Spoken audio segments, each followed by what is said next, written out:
Muy buenas tardes a todos. Bienvenidos nuevamente a un seminario virtual del capítulo América Latina de Ascola. Para los que llegaron por primera vez a un evento de Ascola, Ascola es la Academic Society for Competition Law. Es una asociación académica domiciliada en Alemania que fue constituida en el año 2003 y el capítulo América Latina de Ascola fue abierto el año pasado. Les habla Juan David Gutiérrez, yo soy el director del capítulo América Latina de Ascola precisamente. Enseño como profesor de cátedra en la Escuela de Gobierno de la Universidad de los Andes, en la Facultad de Derecho de la Universidad Javeriana. También soy socio de Avante Abogados y desde Bogotá estamos transmitiendo, nos acompañan personas de toda América Latina y también personas ubicadas en Europa. Les pido por favor que nos saluden a través del chat, nos cuenten desde dónde nos están mirando. El capítulo América Latina, como ustedes saben, organiza eventos de manera periódica, eventos de este tipo, seminarios como el que vamos a tener hoy. De hecho, esta es la quinta sesión que organizamos en el año. Tenemos una lista de correos electrónicos con 430 personas registradas. Son personas que por su propia cuenta se registraron a nuestra lista que en este momento funciona a través de una plataforma que se llama MailChimp. Y ustedes, si están acá, seguramente están recibiendo esa información a través de MailChimp. Pero si no, entonces los invito a que se metan a la página de Ascola, que luego la comparto en el chat, para que se suscriban y sean parte de esa lista de correos. Bueno, pues en este momento ya somos 54 personas en la sesión de Zoom y unas cuantas menos en la sesión de YouTube Live. Sin duda, si fuéramos en carne y hueso, se vería bastante lleno el auditorio. Tenemos hoy un tema supremamente interesante: delación, recompensas y criterios de imputación de conductas anticompetitivas.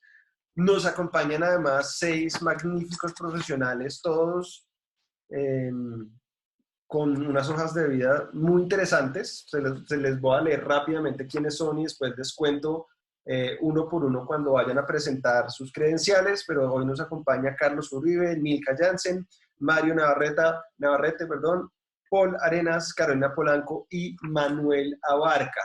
Es decir, que tenemos panelistas de Colombia, República Dominicana, Ecuador, Perú y Chile. Muy bien.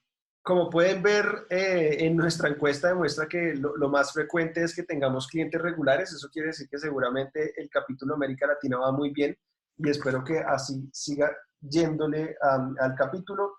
Voy a darle la palabra precisamente a nuestro primer expositor, a Carlos Uribe, que es doctor en Derecho de la Universidad de Salamanca, y Carlos además es profesor de Derecho de la Competencia en la Universidad Javeriana de Colombia desde hace bastantes años. Además, luego Carlos nos contará desde hace cuánto tiempo es profesor, pero ya lleva bastante tiempo. Pues Carlos, el escenario es suyo. Bueno, muy bien. Pues nada, Juan David, primero agradecerle por la invitación y felicitarlo por la dirección del capítulo América Latina de Ascola.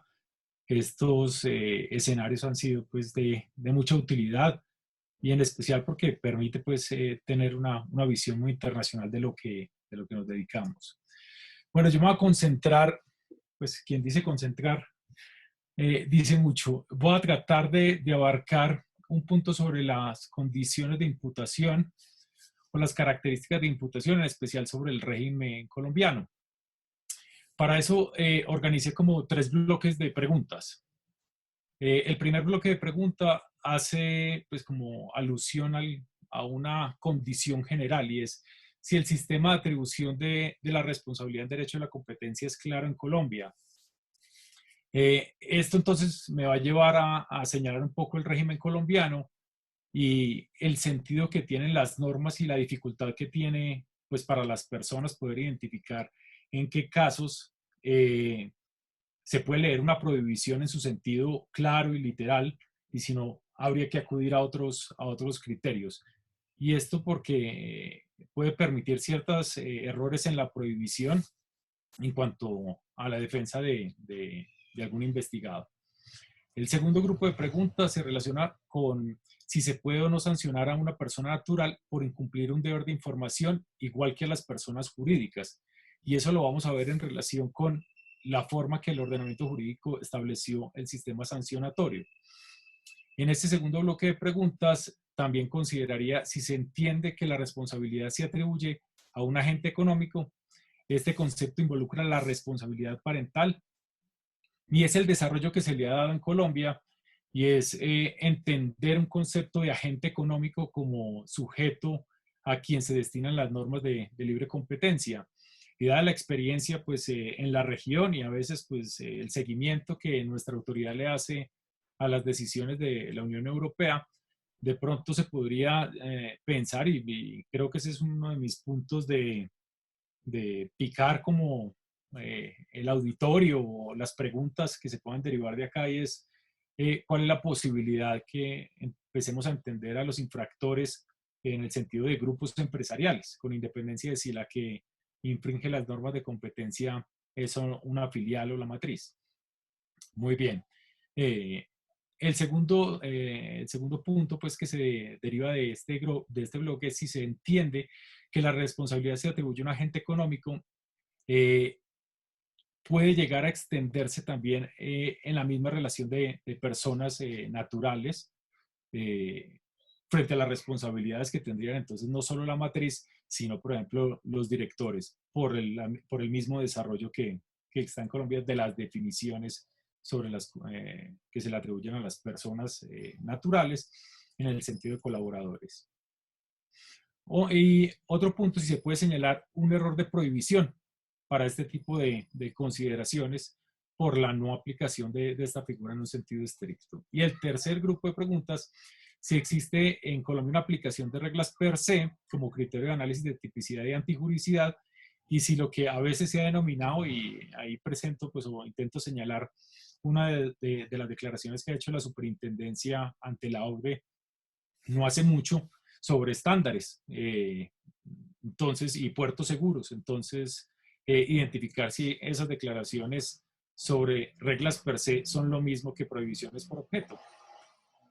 Entonces, en primer lugar, yo quisiera señalar que la naturaleza del derecho administrativo sancionador para el caso de la estructura jurídica colombiana y de la necesidad de intervención y tal vez la falta de cultura del desarrollo de acciones de responsabilidad civil o de grupo en materia de libre competencia hace no solo necesario, sino indispensable la intervención de la autoridad. Y esto entonces en el sentido de buscar la prevención, la corrección y la disuasión de comportamientos que afectan la libre competencia, en especial pues como un derecho colectivo en cabeza de protección del Estado.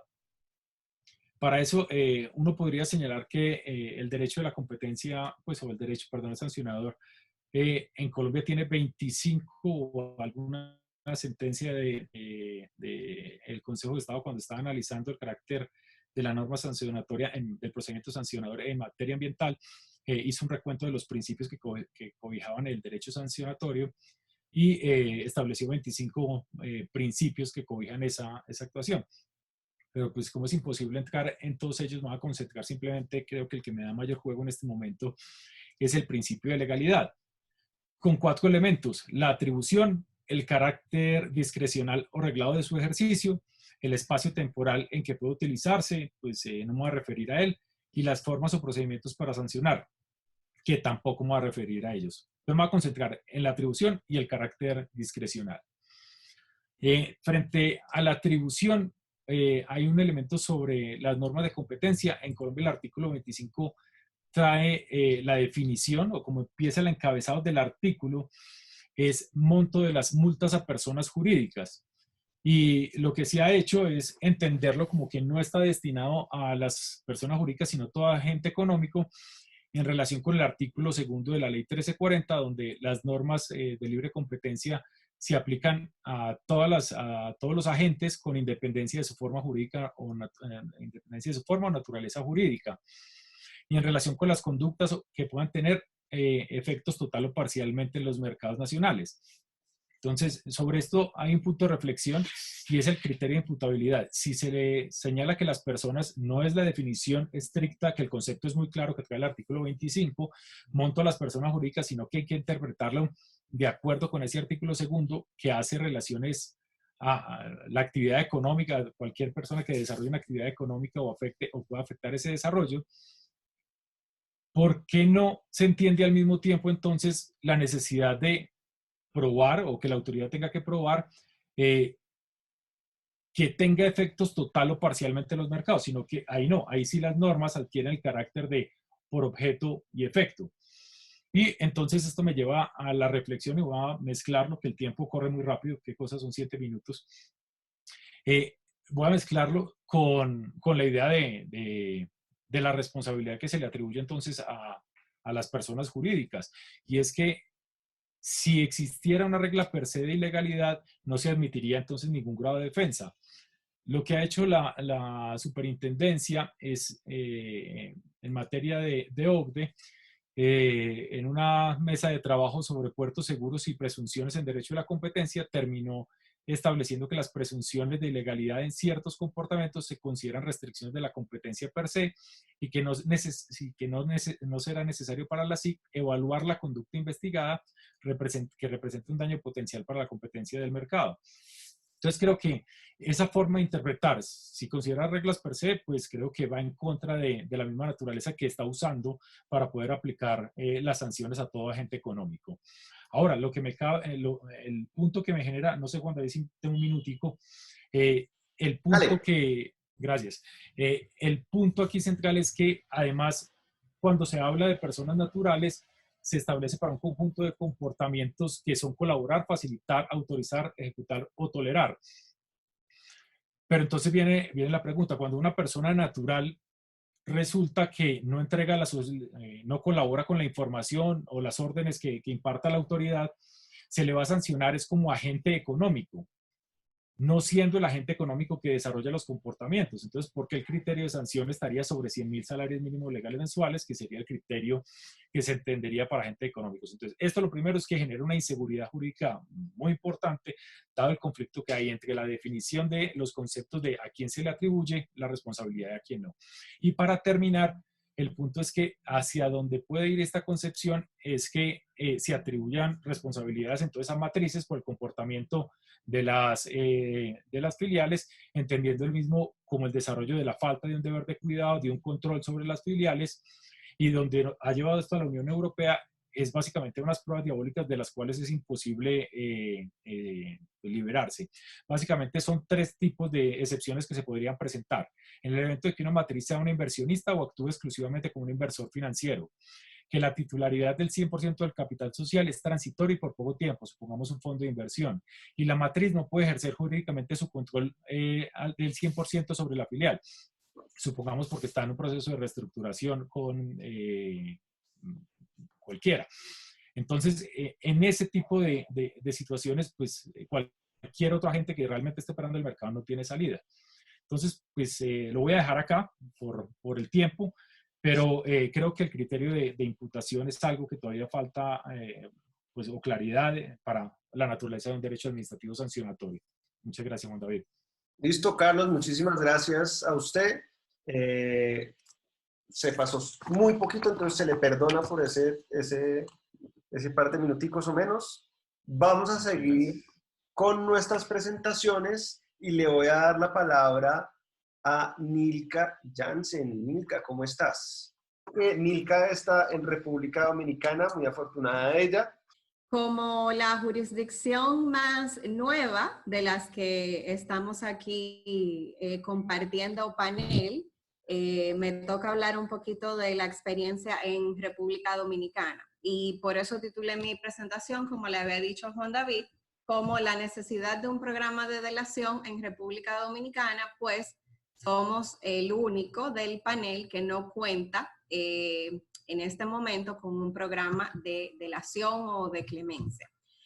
Aquí le llamaríamos el chivato, no sé si en los otros países de Latinoamérica se utiliza ese mismo concepto, pero es esa persona que está inmiscuida en una de estas prácticas anticompetitivas, específicamente un cartel, y bueno, siente el deseo o la necesidad de delatar a sus compañeros. Entonces, como les había dicho, nosotros no tenemos un sistema de delación compensada en este momento.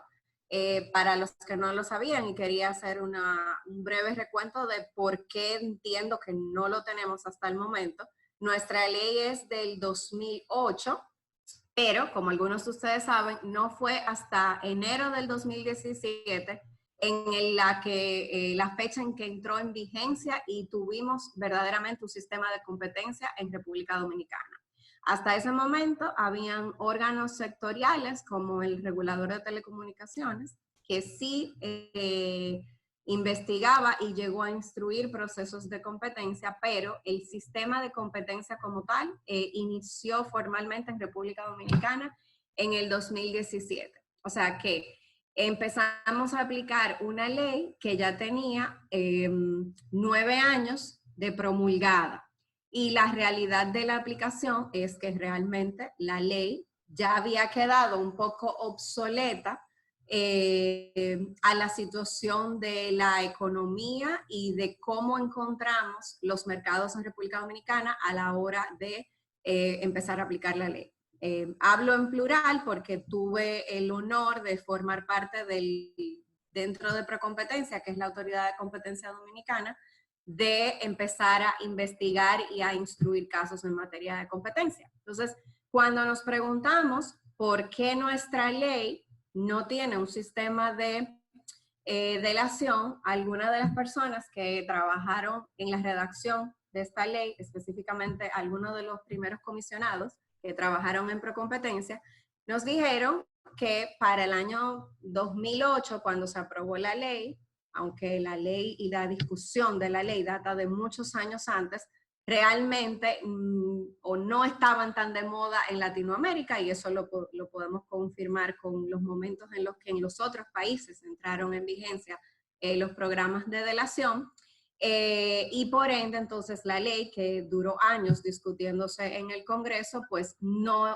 tenía, o no contenía, mejor dicho, un esquema de delación o de clemencia. Entonces, iniciamos la aplicación y la ejecución de la ley, específicamente dentro de la parte investigadora, y nos encontramos con la realidad desde el derecho administrativo dominicano de que no era posible establecer un sistema de delación por reglamento, ya que las sanciones administrativas, en el caso de la República Dominicana, pues estaban establecidas en una ley, y necesitábamos entonces una ley que o modificara la ley de competencia o introdujera el sistema de delación. Entonces, ante esta realidad en la que no podíamos aplicar un programa de delación por la vía reglamentaria, un programa de exención total, como existen en los otros países, pues Procompetencia preparó en el 2017, a finales del 2017, un reglamento que se llama Reglamento para el Establecimiento de un Régimen de Sanciones por Colaboración en el Marco del Procedimiento de Investigación de Prácticas Concertadas y Acuerdos Anticompetitivos, que es como nuestra ley le llama a los carteles. Entonces, esto fue una solución alternativa que pudimos encontrar y compatible con el derecho administrativo y con nuestra ley hasta el momento. Ese reglamento fue sometido a consulta pública, como nos obliga nuestra ley de acceso a la información. Recibió buenos comentarios de empresas, abogados y demás, pero actualmente se encuentra pendiente de aprobación final, a la espera también del reglamento de aplicación de nuestra ley, que lamentablemente debe emanar del Poder Ejecutivo, y aún en República Dominicana no lo tenemos. Pero en resumidas cuentas, el sistema de delación es un sistema muy parecido a lo que existe en los otros países de Latinoamérica, muy parecido al caso colombiano, y rápidamente les puedo decir que lo que se propone es que durante la investigación de un cartel, pues aquel que quiera hacer uso de la facultad o del programa de delación debe someterlo a la dirección ejecutiva, que es el órgano investigador y instructor, y luego de analizar una serie de requisitos, pues entonces la dirección ejecutiva pudiese aprobarlo si al lugar y emitir el marcador correspondiente. Algo muy importante que tiene este proyecto de reglamento es que, como les dije, no exime totalmente de sanciones, por lo que les comenté de nuestra situación desde el punto de vista administrativo, sino que lo que se estableció fue un mecanismo de reducción a las sanciones de hasta un 75%, pero algo, digamos que innovador que tiene el reglamento es que nosotros en la República Dominicana, la autoridad de competencia está facultada para estimar el daño sancionable que pueda generar una conducta. Entonces, en una resolución se puede establecer cuál es ese daño y este daño puede ser reclamable en los tribunales, ya sea por competidores afectados o por el público en general. Entonces, ese sistema o ese reglamento dentro de las características que tiene a ese agente económico que se beneficia, pues entonces no se le estimaría, o sea, no se le calcularía ese posible daño. Ya para finalizar, desde el punto de vista de un instructor, y obviamente esta opinión que voy a dar es una opinión estrictamente personal y académica, porque ya no formo parte de Procompetencia, pero sí es muy difícil establecer un régimen de persecución de carteles efectivo sin un programa de delación o de clemencia. Y tanto la teoría como el trabajo de nuestros homólogos, y podemos tomar el ejemplo de los países de los panelistas que me acompañan hoy, la persecución de carteles ha aumentado progresivamente en los países en los que tienen un sistema de delación. Así que ahí nos encontramos un poquito cortos de ayuda nosotros los dominicanos. Y esto específicamente y muy especialmente en el tema de las licitaciones colusorias, por la forma en la que está establecido nuestro sistema de compras y contrataciones públicas, que daría para otro seminario, pero donde la intervención estatal dificulta bastante la labor de Procompetencia en la persecución de estos carteles de compras públicas. Y muchas gracias. Muy bien, Nilka, muchísimas gracias por tu presentación. Mario Navarrete, que debe estar en Quito en este momento. Mario, deberías tener abierto tu micrófono. Les cuento, Mario Navarrete es abogado asociado senior en BPB y es profesor en la Universidad San Francisco de Quito. Mario, 7 minutos. Adelante. Muchas gracias Juan David. Qué gusto compartir el panel con estos colegas y gracias a las personas que se conectaron. Quiero comentarles súper brevemente sobre el régimen de delación compensada en Ecuador. En agosto de 2019 la superintendencia emitió un nuevo instructivo de delación compensada. Es un instructivo que es una mejora significativa respecto del anterior. Es un instructivo que adopta las mejores prácticas en temas de delación. Lamentablemente, el instructivo no ha visto la actividad que la superintendencia y que el foro esperaba, y quiero explicarles los motivos por los que yo creo que sucede esto. Básicamente, los incentivos que subyacen al instructivo y a todo el programa de delación compensada no están bien estructurados. En Ecuador hay una posibilidad de detección baja. Si es que te detectan la persecución o la prosecución de un cartel es difícil. Los estándares de prueba son difíciles para la superintendencia y si logran probar que eres culpable, las multas que enfrentas son bajas. Entonces, comencemos por la dificultad que enfrenta la superintendencia procesando carteles. Les quiero contar de 2 casos muy brevemente. El primero, Cyberbox. ¿Qué ocurrió en Cyberbox? Se descubre que varias compañías envían desde una misma IP, desde una misma computadora, ofertas públicas. Se comienza a investigar y se descubre que todas estas compañías pertenecen a un mismo núcleo familiar. Y aquí aparece un problema de trasplante institucional. La ley ecuatoriana está inspirada en la legislación española, y la legislación española tiene un artículo de reenvío a normas del Código de Comercio y de Ley de Mercado de Valores, específicamente para la definición de control en su régimen de concentraciones.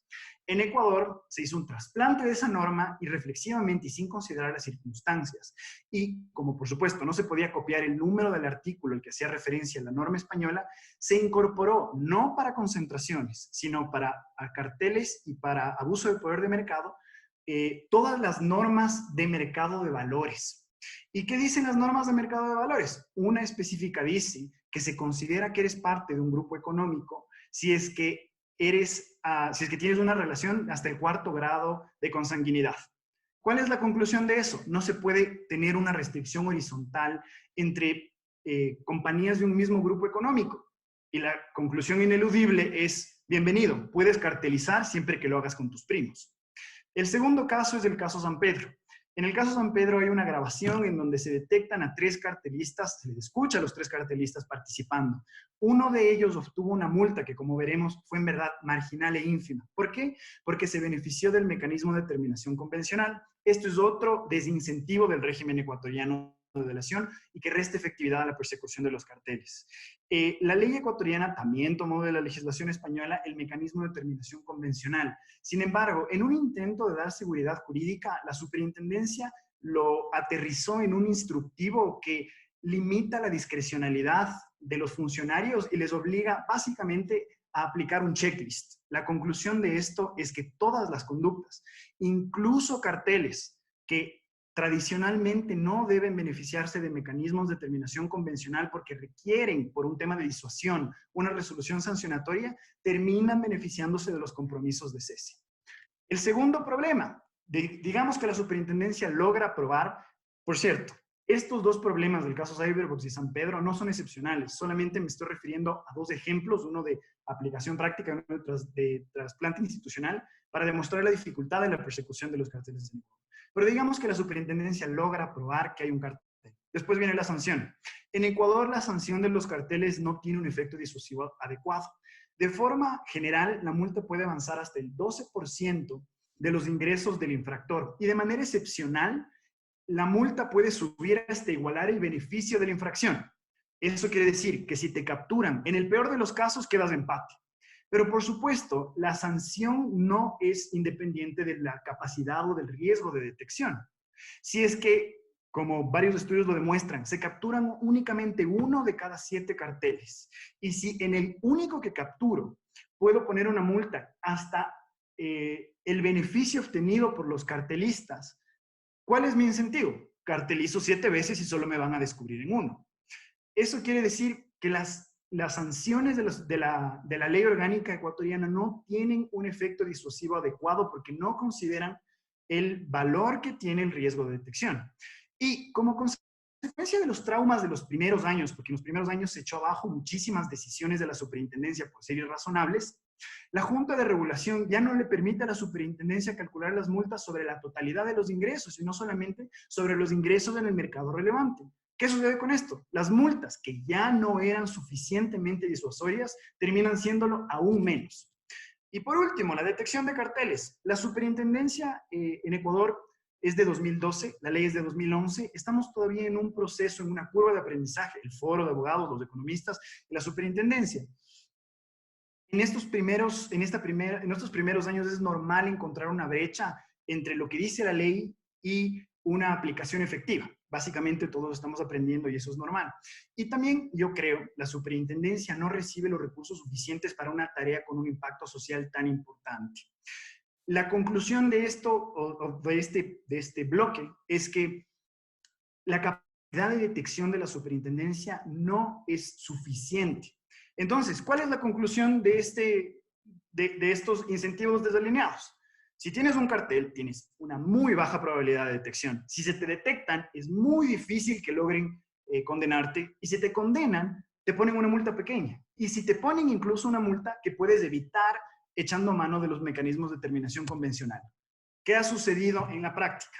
En el caso RECAPT, el caso más sonado de carteles en Ecuador. La multa, 2.38% de los ingresos del cartelista.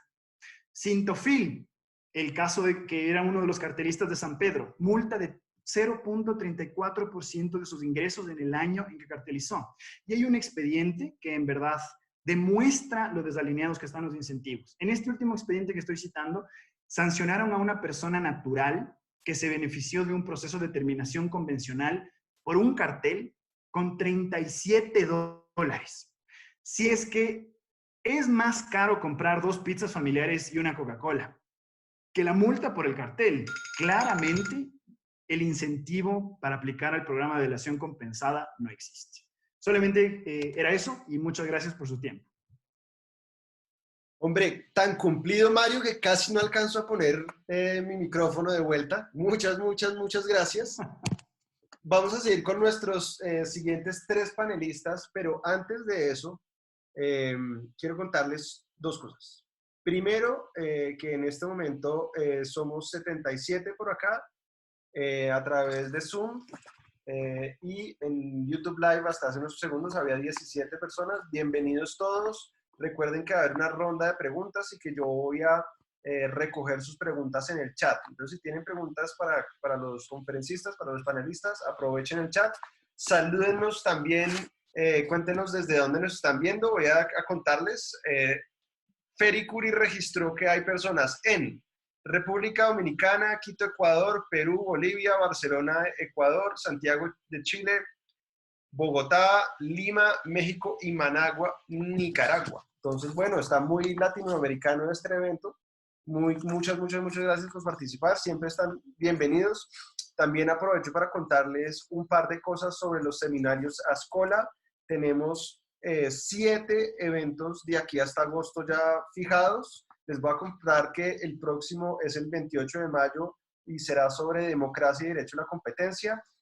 Luego les contaré al final para no tardarme tanto de los demás, para que vayan notando esas agendas. Y también en la sesión anterior les contaba que nos hemos inventado, por así decirlo, un nuevo formato o adicional, digamos, a este tipo de seminarios, y es el de los coloquios.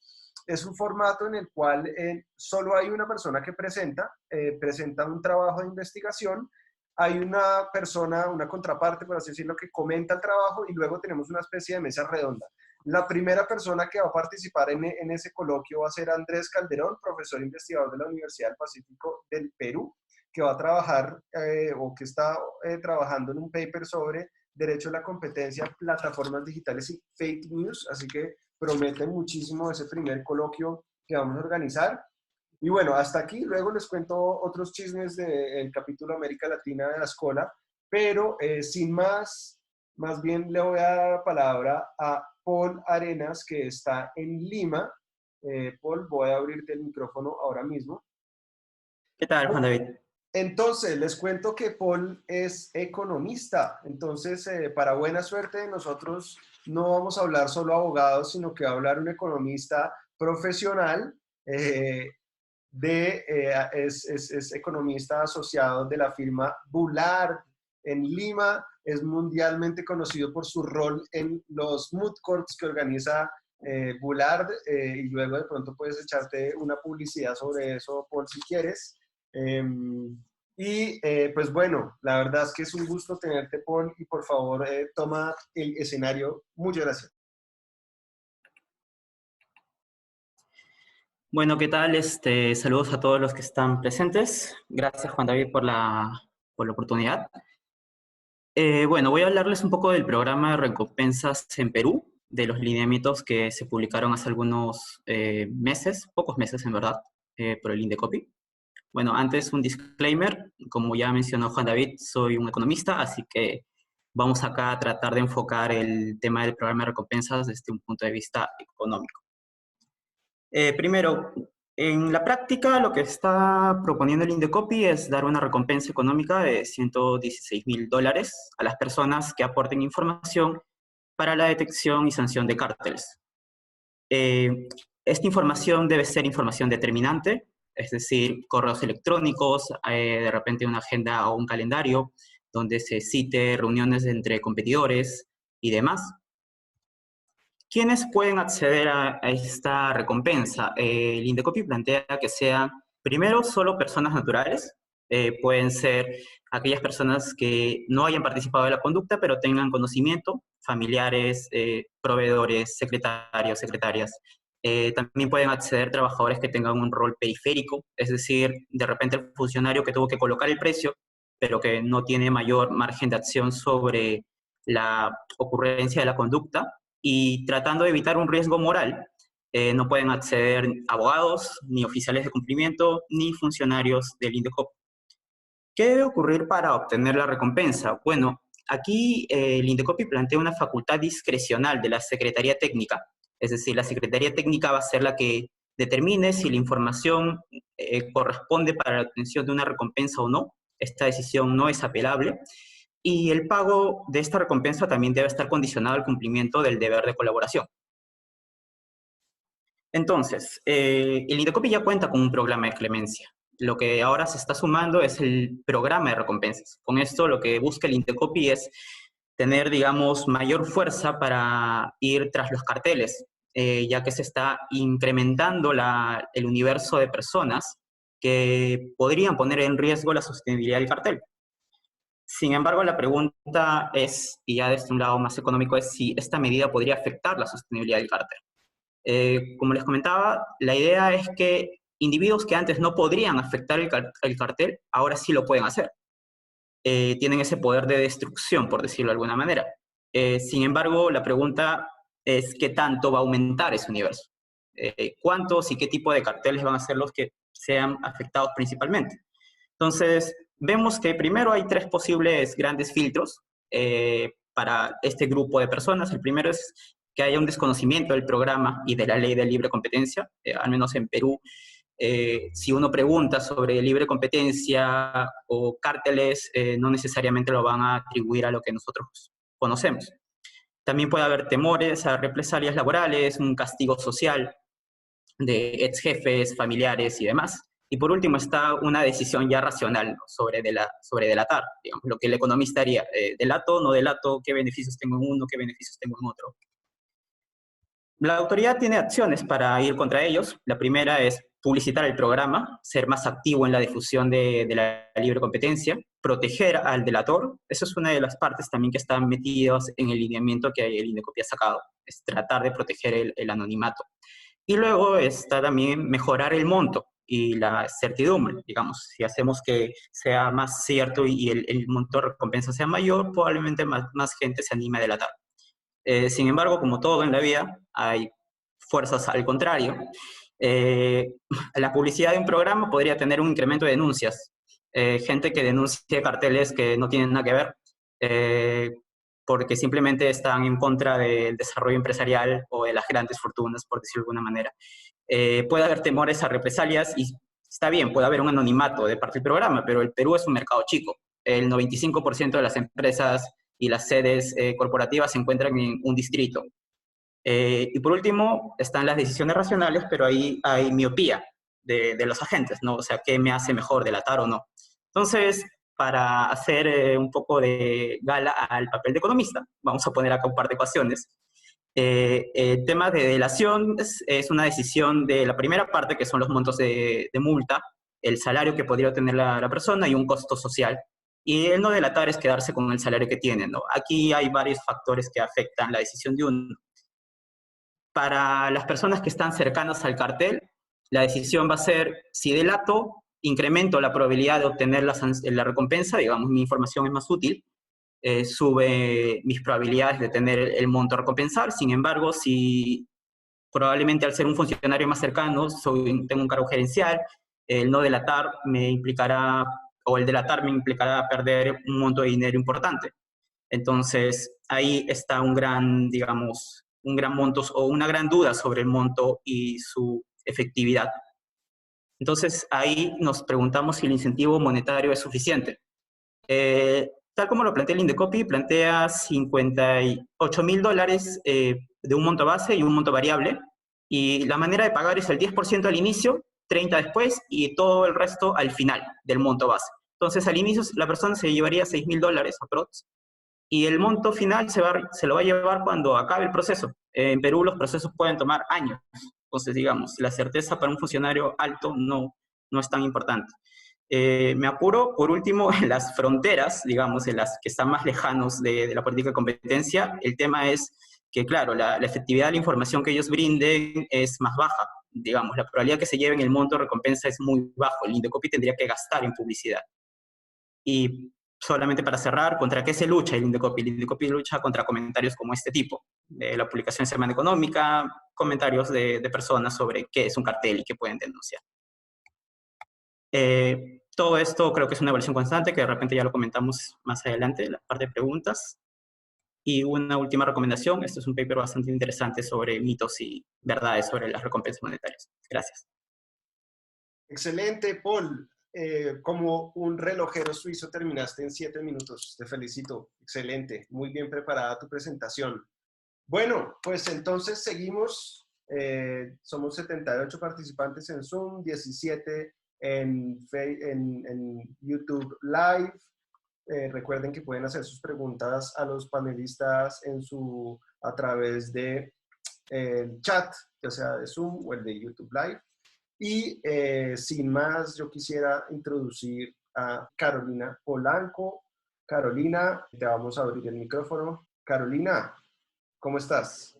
Hola Juan David, ¿cómo van? Muchas gracias por esta invitación. Bueno, bienvenida. Carolina es abogada asociada senior en PPU Colombia y además trabajó bastantes años en la Superintendencia de Industria y Comercio, entonces conoce los dos lados de la historia y yo ya pude ver algo de su presentación y trae unos datos muy interesantes, así que Carolina, el escenario es tuyo, por favor, comparte tu pantalla. Bueno.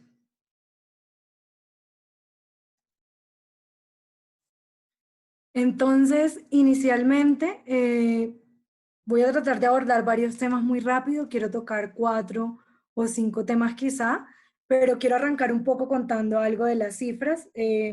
Yo tuve la oportunidad de trabajar más o menos 4 o 5 años en la superintendencia y estuve en la super cuando justamente este programa de beneficios por colaboración comenzó, digamos, a funcionar. En Colombia, el programa de beneficios por colaboración se estableció por ley en el 2009. Sin embargo, la primera solicitud que llegó a la superintendencia solo tuvo lugar hasta el 2013, 4 años después. Entonces, aquí, si ven algunas cifras, esto es lo que ha ocurrido en estos 7 años de funcionamiento del programa de beneficios por colaboración en la Superintendencia de Industria y Comercio, que es que básicamente se han firmado 18 convenios, se han sacado 9 pliegos de cargos y de esos 9 casos que se han abierto, 6 han sido fallados, en este caso sancionados. Todavía están pendientes pues de decisión final, unos en etapa probatoria, otros ya con informe motivado, pero pues todavía pendientes. Aquí les hago un recuento súper rápido, acá pueden ver los casos. Los más conocidos o los primeros casos que tuvo la superintendencia fueron pañales, papeles suaves, cuadernos. El caso de mineros de agregados pétreos que todavía está, digamos, en trámite. Tubería, cloro y soda cáustica, Ruta del Sol, boletas de fútbol, vigilancia y seguridad privada. De estos casos, o sea, en total han habido 31 solicitudes de ingreso al PBC, todavía algunas en trámite.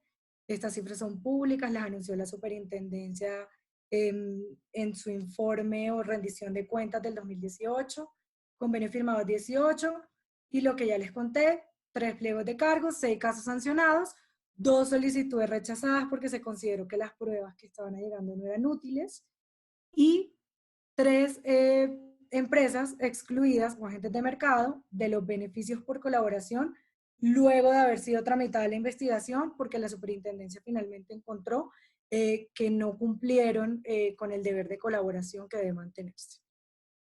Entonces, esto es como un brochazo general del programa de beneficios por colaboración, digamos lo que ha ocurrido en Colombia hasta este momento. Son poquitos casos, 9 casos en 7 años. Me parece que todavía la superintendencia está como en una labor de ensayo-error, porque todavía no hay tantos casos ni tantas personas que se acerquen.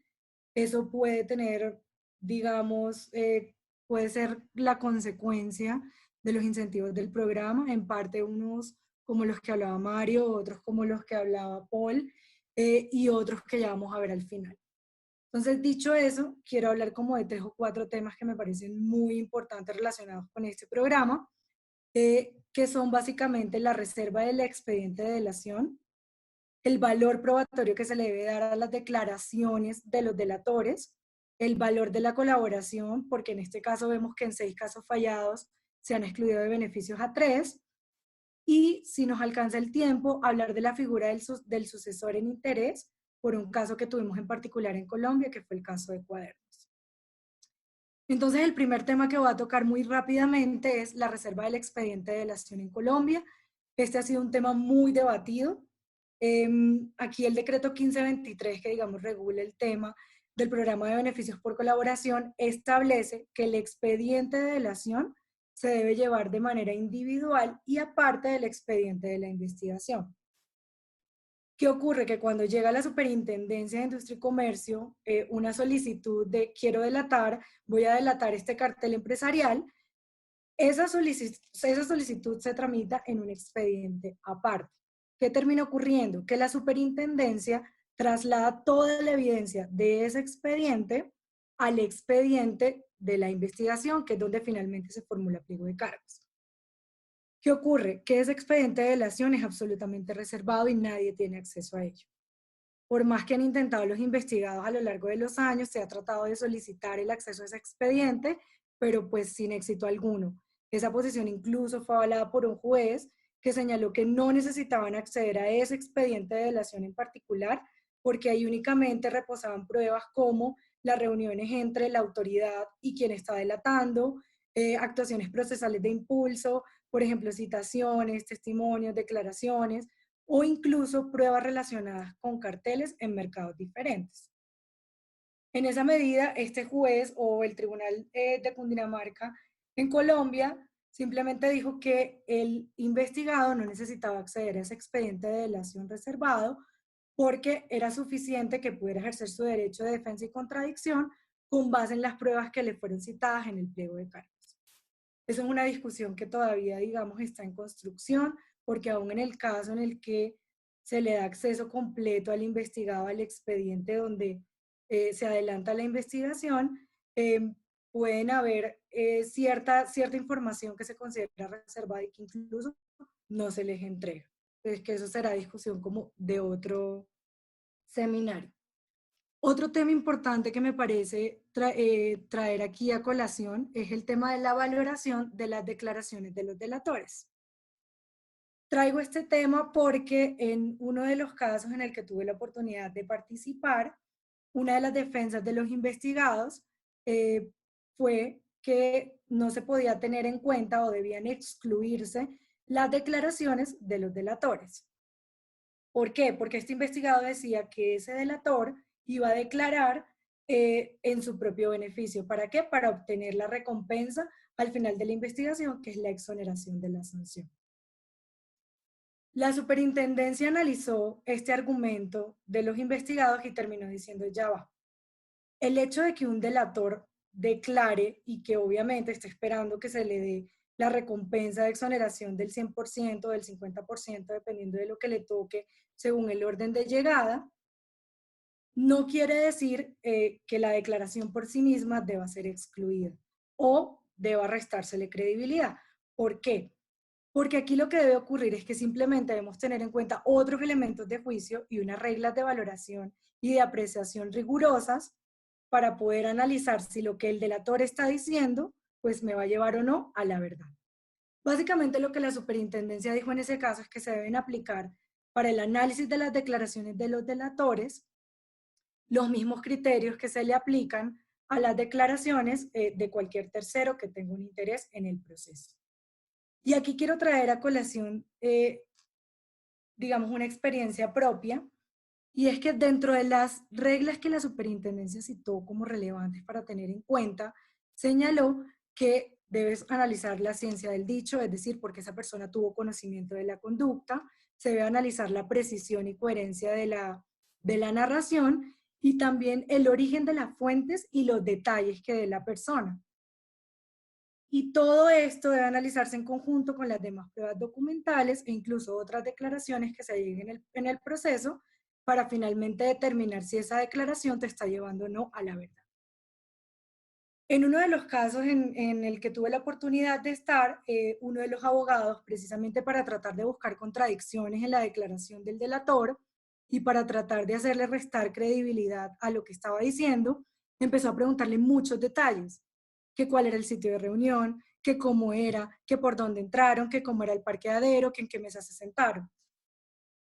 Finalmente, lo que terminó ocurriendo, y todo esto lo digo para analizar un poco el tema de valoración de la prueba, el delator terminó diciendo, mira, yo me acuerdo exactamente que fue en este sitio, porque cuando entré al lugar o al edificio en el que tuvo lugar la reunión, había un letrero que decía, aquí hacemos las cosas bien. Y pues me acuerdo mucho que miré hacia el frente y al frente había un motel que decía, allá hacen las cosas bien, acá hacemos las cosas mejor. Entonces, todo esto para decirles que esos detalles se tuvieron en cuenta, todos esos elementos pequeños, esas precisiones, llevaron a la superintendencia a considerar que en ese caso esa declaración, en análisis en conjunto con las demás, no le restaba credibilidad ni mucho menos porque fuera el delator, sino que en efecto podía tener una valoración normal como cualquier otra declaración que se tomara durante el proceso. Adicionalmente, la superintendencia dijo que el delator obviamente quiere la recompensa de ser exonerado del 100% de la sanción, no obstante, también debe enfrentar, digamos, otras consecuencias como las reputacionales, las civiles e incluso penales cuando se trata de colusiones en licitaciones públicas, y que todas esas razones lo llevan a que él no va a querer delatar únicamente en beneficio propio, inventando cosas, sino que va a tratar también de llegar a la verdad. Creo que no me va a alcanzar el tiempo para los otros dos temas, pero muy rápido, sí quería mencionar el tema de la valoración de la colaboración. La superintendencia de los 6 casos fallados ha decidido en 3 casos excluir de beneficios a los agentes de mercado. En un caso porque se retractó, tiene sentido, la persona se retractó de la delación, pues no colabora en el resto de la investigación, que fue el caso de vigilancia y seguridad privada, pues perdió los beneficios. No obstante, en los otros 2 casos, el análisis de la superintendencia sobre la colaboración sí fue muy interesante, porque la superintendencia terminó diciendo que las contradicciones en las declaraciones que se daban tanto en la etapa preliminar de la investigación como durante la investigación podían llevar a la pérdida de beneficios. Y en efecto, eso fue lo que ocurrió en el último caso fallado en el año pasado, en el que la superintendencia encontró que 2 declaraciones de altos funcionarios que se consideraban relevantes para la investigación trataban de llevar a la superintendencia o trataban de indicar que ya la conducta había caducado y que eso era contrario a lo que habían aportado, digamos, de manera preliminar en la investigación. Y eso llevó a la superintendencia a considerar que la compañía no podía ser merecedora de los beneficios a pesar de la utilidad de todas las evidencias que había llegado durante el proceso, evidencias que se utilizaron para en efecto sancionar este cartel. Entonces, termino con eso para no pasarme más del tiempo. Bueno, muy bien, Carolina, muchísimas gracias. Como pueden ver, hemos tenido exposiciones muy diversas hoy, desde el punto de vista de las jurisdicciones, posiciones por una parte de personas que se dedican profesionalmente, digamos, a la academia principalmente, otras personas como Carolina que se dedican a trabajar casi o totalmente de lleno en el litigio y pues que nos cuentan de su día a día, de sus experiencias. También las presentaciones de un economista tan serio como Paul Arenas. Y bueno, solo nos queda una sola exposición, un solo panelista el día de hoy. Yo veo que todavía siguen entrando personas, somos casi 100 personas contando entre Zoom y las que estamos en YouTube Live.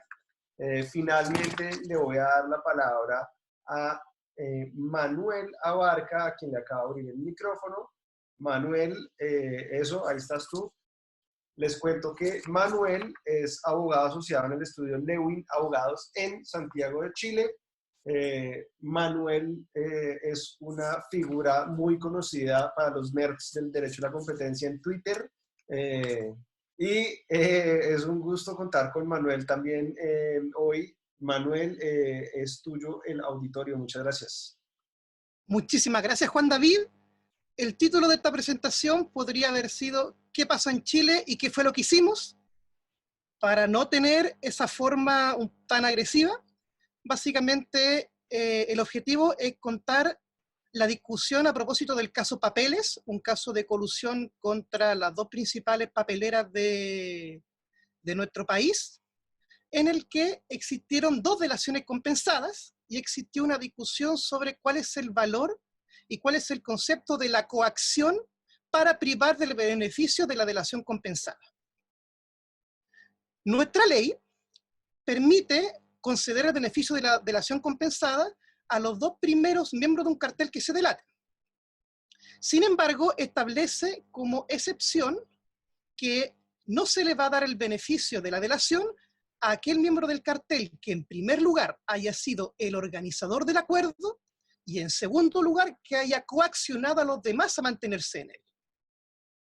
El caso Papeles consistió en que solamente la Fiscalía requirió a dos empresas, CMPC y SCA. Ambas empresas se delataron y la FNE concedió el 100% de la reducción de la multa a CMPC y el 50% a SCA. Por lo tanto, el juicio en la práctica no iba a tener una mayor discusión sobre el contenido mismo del acuerdo imputado. Sin embargo, como ambas requeridas se delataron, la estrategia procesal fue precisamente tratar de votar la primera delación acudiendo a la regla de la coacción. Por lo tanto, SCA lo que pidió era, o intentó demostrar durante el juicio, era que CMPC la había coaccionado con el fin de que se mantuviera en el acuerdo, con el fin de que se le revoque el beneficio y se le otorgue a ella consecuentemente. En primer lugar, el TDLC, nuestro Tribunal de Defensa de Libre Competencia, determinó que el concepto coacción corresponde a un concepto de aplicación o amenaza creíble e inminente de violencia física o psicológica irresistible. ¿En qué sentido? Cuando existe esta aplicación o amenaza de violencia, se suprime absolutamente la voluntad del miembro del cartel en este caso. Por lo tanto, como no está sujeto a una voluntad libre y espontánea, se entiende que existe coacción y por tanto, por una prohibición general del uso de la fuerza, se le castiga privándolo del beneficio de la delación.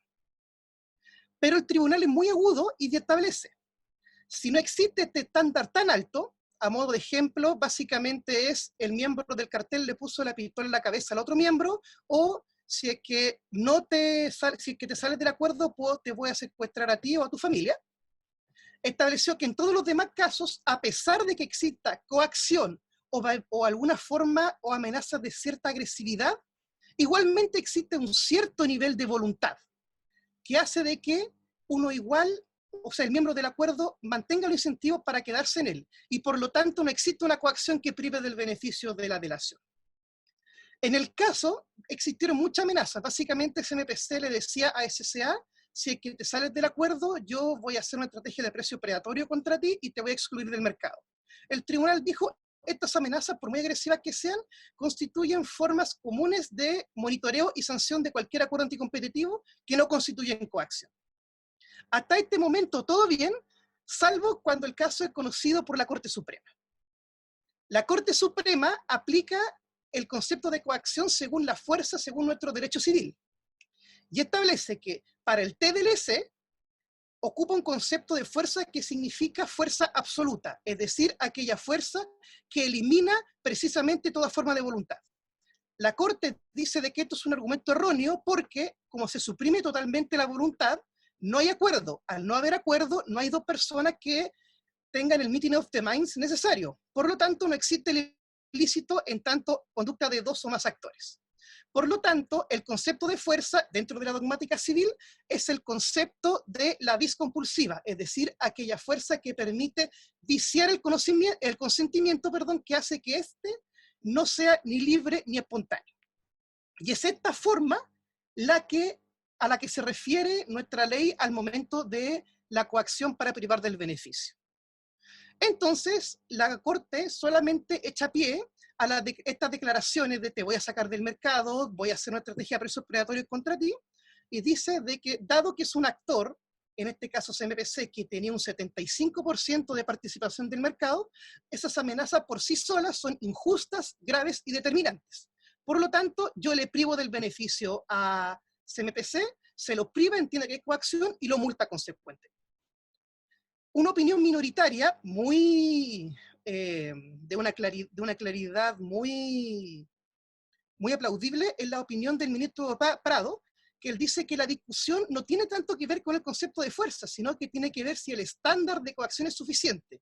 Y es lo que dice de que el contexto de estas amenazas no significa que sea suficiente para acreditar la coacción. Entonces, finalmente, quiero llamar 3 reflexiones. En primer lugar, el objetivo institucional de la delación compensada. El Tribunal de Libre Competencia pareciera decir, o más bien entiende, que la delación compensada es una institución de política pública, que mira razones de eficiencia. Esta razón es, yo intento volver a las condiciones competitivas del mercado a cambio de que un culpable no sea condenado. En cambio, la Corte Suprema reconoce que el criterio de coacción es un criterio de justicia. ¿En qué sentido? De que precisamente mira la voluntad. Y para la Corte Suprema, en este caso tan bullado y tan mediático, pareciera que no fuera tan, por así decirlo, tan justo de que un condenado de esta magnitud no salga multado finalmente. Por lo tanto, está este juego entre una institución de política pública y una institución de criterio de justicia. En segundo lugar, como ya lo venía anunciando, existe esta aplicación de categoría del derecho civil al derecho de la competencia. En suma, la Corte Suprema aplica un criterio de consentimiento a una regla de incentivos del acuerdo que pareciera no estar tan clara. Y para finalizar, la pregunta del millón. Si me da un pequeño rato, Juan David. Dale. ¿Se acabó la delación compensada en este país? Yo haría la mesura. Por un lado, sí. ¿Qué es lo que ocurre? Dado de que el estándar de coacción es tan bajo, en casos de acuerdos que tiendan a ser inestables o de niveles mayores de cierta agresividad, y en caso de que las participaciones de mercado de los miembros sean asimétricas, pareciera que sí, no va a haber un incentivo a delatarse porque cualquier cosa va a significar coacción. Sin embargo, yo haría la salvedad. En acuerdos cuyas formas de monitoreo sean más amigables o menos agresivas, pareciera que la delación va a seguir teniendo los incentivos para que ésta sea eficiente. Y finalmente, de que desde el punto de vista de una política de competencia, en este caso particular, no sería eficiente que solamente de dos empresas que fueron requeridas, las dos salgan sin ninguna condena. ¿Por qué? Porque si es que ninguna sale condenada, no existe el efecto disuasor propio del enforcement de competencia. Muchísimas gracias por la invitación. Bueno, Manuel, muchísimas gracias a ti.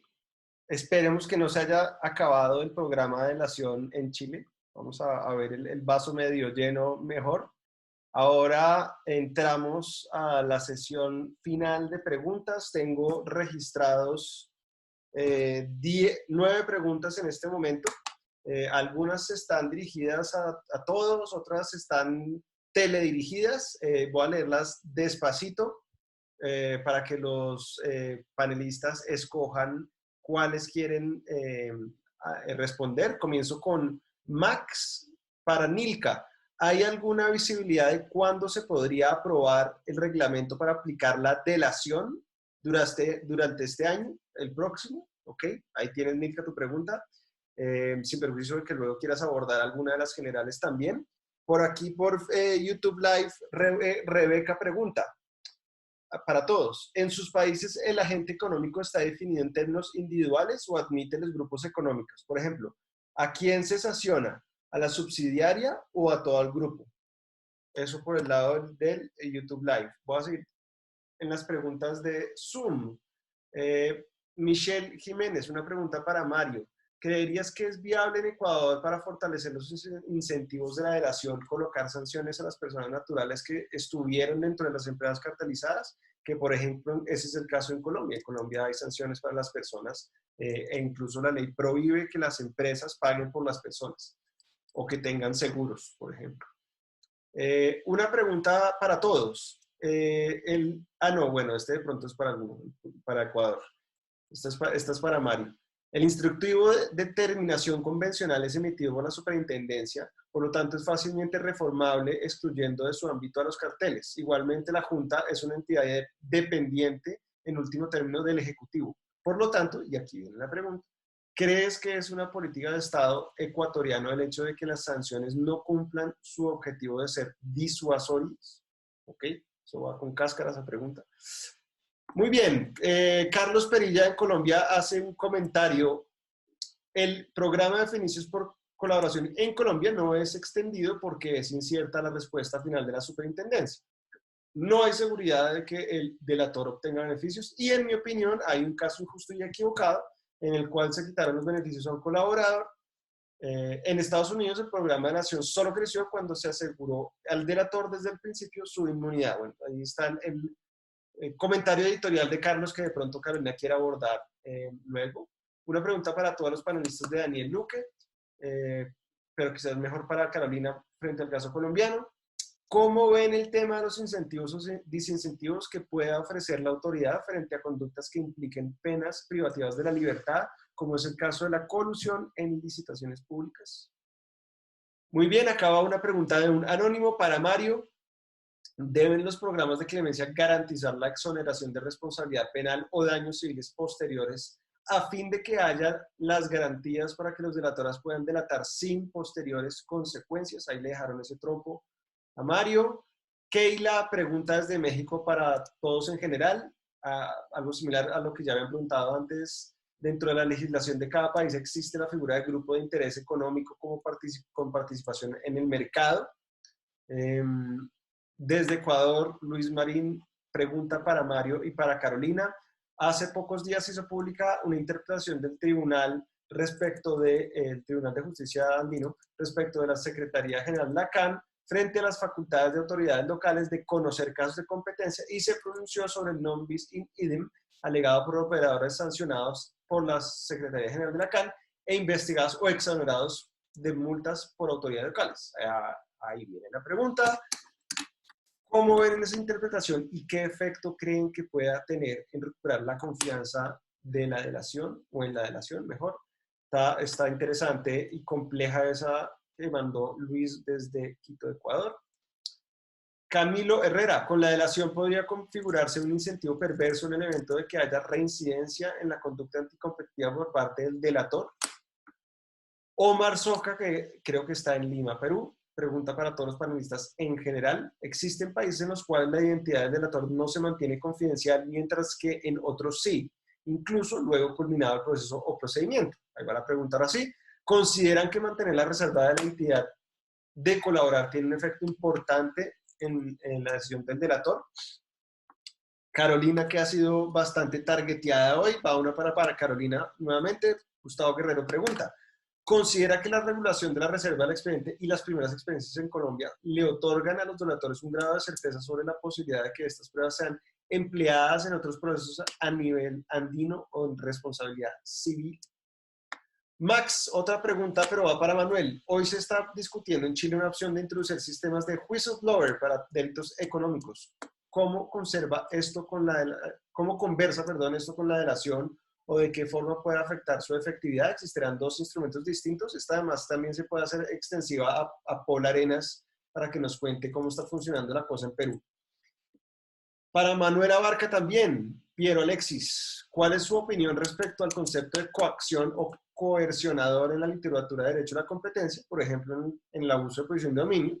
¿Existe un concepto autónomo o este se tiene que construir desde el derecho penal o derecho civil?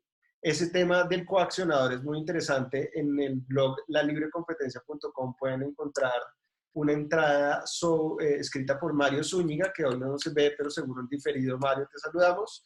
en la que discutió sobre el concepto de coacción y coaccionador en Perú, con algunas reflexiones, porque el tema realmente era el caso chileno. Para el doctor Carlos Uribe, de parte de Daniela Pérez, deben admitirse presunciones para la imputación de responsabilidad en matrices, y si en Colombia han sancionado alguna matriz por comportamiento de su filial.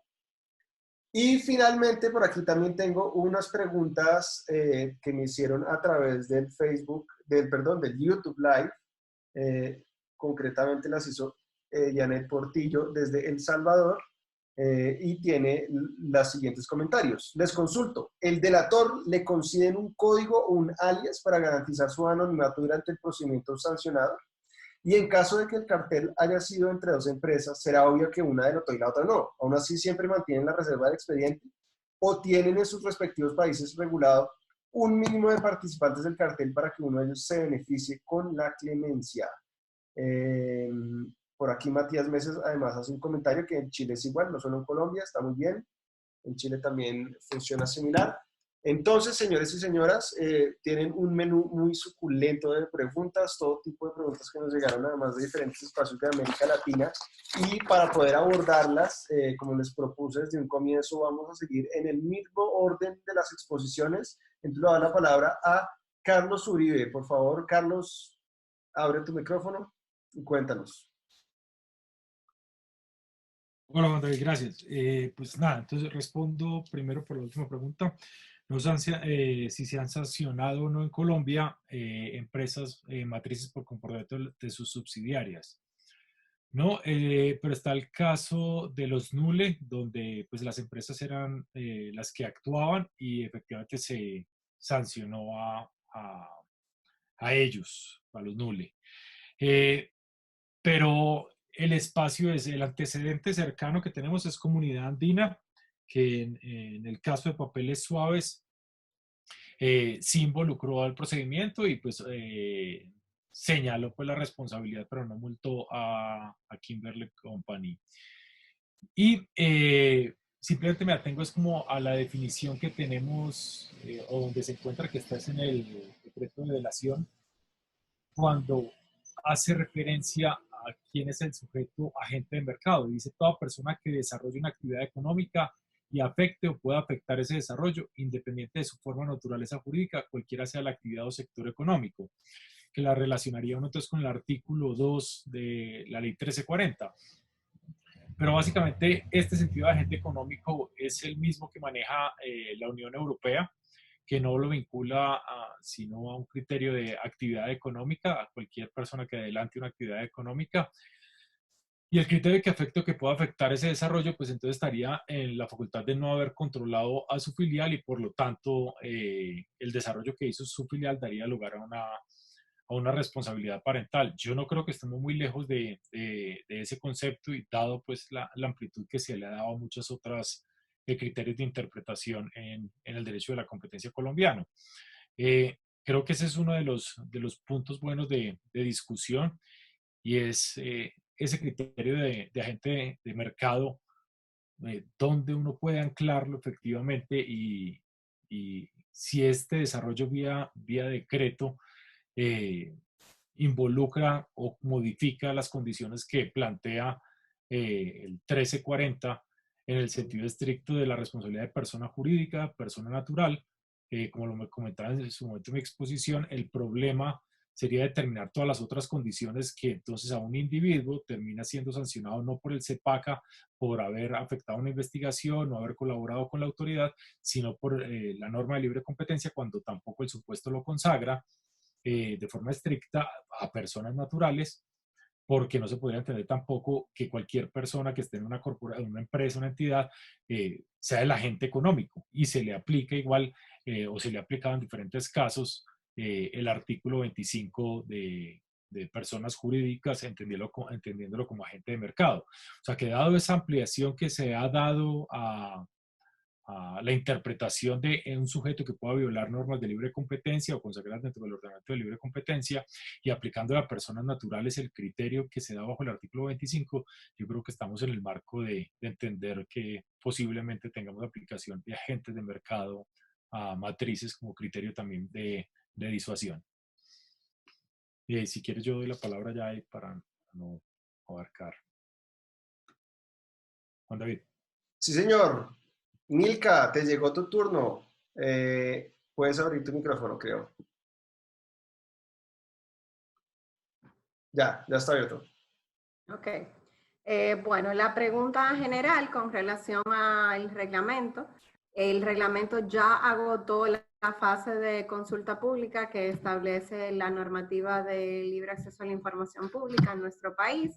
O sea que en cualquier momento el Consejo Directivo de Procompetencia estaría aprobando el mismo. Sí quedaría pendiente ya de parte del Poder Ejecutivo la aprobación del reglamento de aplicación de la ley.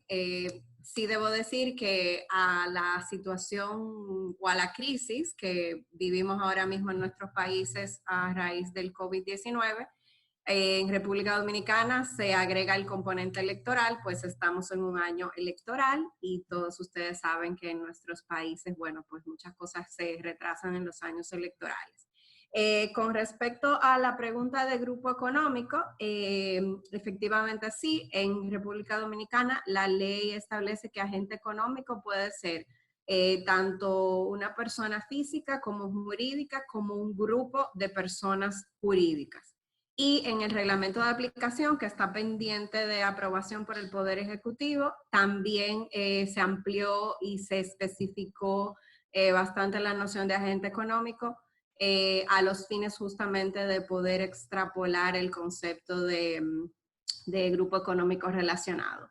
Y con relación a la confidencialidad del delator, bueno, nosotros no tenemos una norma definitiva todavía, pero por lo menos en el proyecto del que les comenté, sí, la identidad del delator se mantenía confidencial hasta tanto la dirección ejecutiva pudiese entonces aprobar y certificar que sí, que se iba a beneficiar del programa de reducción y sometiera el pliego de cargos al Consejo Directivo. Creo que esas fueran la pregunta dirigida y las dos preguntas en común, Juan David.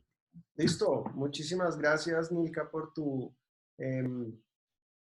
exposición el día de hoy, en la tarde de hoy, quizás mejor. Le voy a dar la palabra a Mario Navarrete. Mario, bienvenido nuevamente.